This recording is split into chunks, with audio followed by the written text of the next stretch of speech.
Hey everyone, welcome back to my channel. My name is Kamsi Okammelu and I know it's been a bit, but today we're going to be making chin chin, and chin chin is the most simple snack you can make as a Nigerian. And if you do not know how to make chin chin, I'm sorry, but you are a disgrace to our community and you are not Nigerian.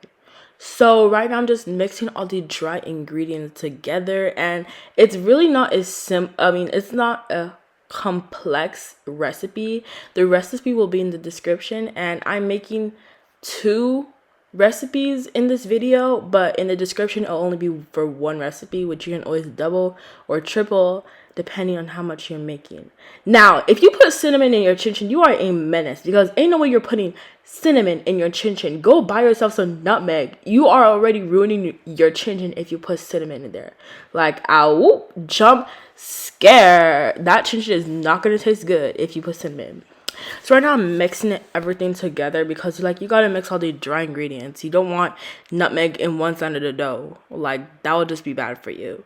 And then I'm putting the butter. This recipe, well, since I'm making two recipes, I was supposed to put 250 grams of butter, but I only put 217 because that was the amount of butter that I had, and I wasn't about to go to the fridge in the garage to get more butter.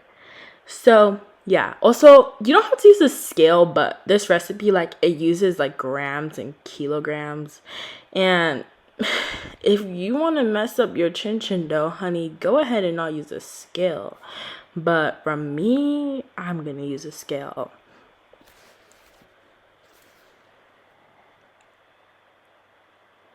So right now I am working on the, you could say, wet ingredients. Technically, egg and water is the only wet ingredient here. And if you use milk in your chin chin, what are you doing? Like, what are you doing? Milk is not supposed to be in chin chin, especially if you're making it for like a party or something. You don't know if people are going to be lactose intolerant.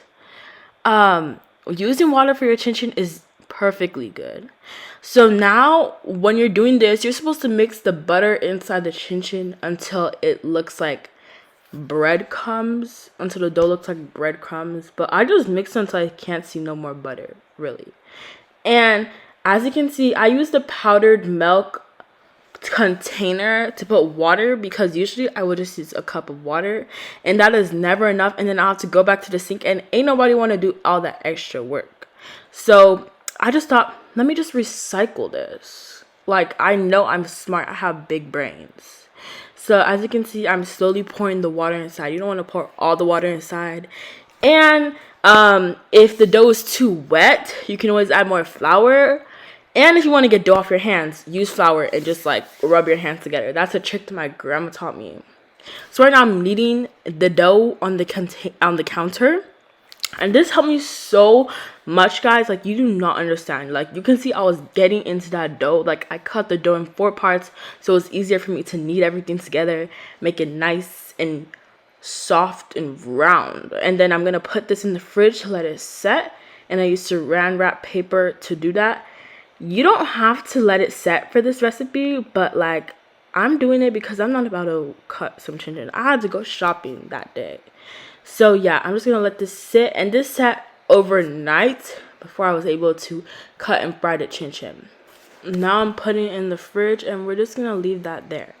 So now you can see, like, the kitchen was a little bit of a mess. Luckily my mom washed dishes for me, so I didn't have to do that much. I just had to clear the counter, so I was happy about that.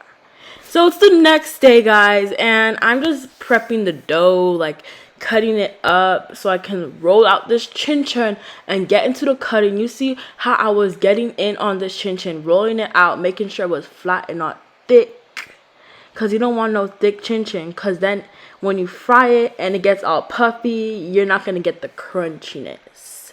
So I'm just cutting it into squares. I'm trying not to make it too small, because the last time I made chin chin, some of them are a little too small, and you were not getting the full flavor. So yeah. Now here's another tip. When you're cutting your chin chin, use a pizza cutter. That will literally be a lifesaver for you. Like, you will not catch me using a knife to cut my chin chin anymore, because that was such a nuisance, and that made me not want to do chin chin. But when my mom showed me that hack, mwah, absolutely perfect. And now you can see I'm putting the chin chin on a pan mixed with flour because you do not want your chicken to stick together, or else when you fry it, it's going to be into clumps. So that was a pan finish, and as you guys can see, there was some chin chin that was already being fried, and thankfully my mom helped me with that, so I didn't have to do that much. And that's the chin chin that was already fried. It was nice and golden brown. It was also crunchy, y'all. I wish you were there to just taste it. Like, y'all would have been jealous. Like, you see how bussin' it was. It was bussin'. So thank you guys so much for watching this video. Don't forget to like and subscribe and to turn on those post notifications. I know it has been a bit since I posted a video, but if you want me to post more cooking and baking videos like this, just be sure to tell me in the comments, because I will gladly do it. Thank you guys so much, and bye. Mwah.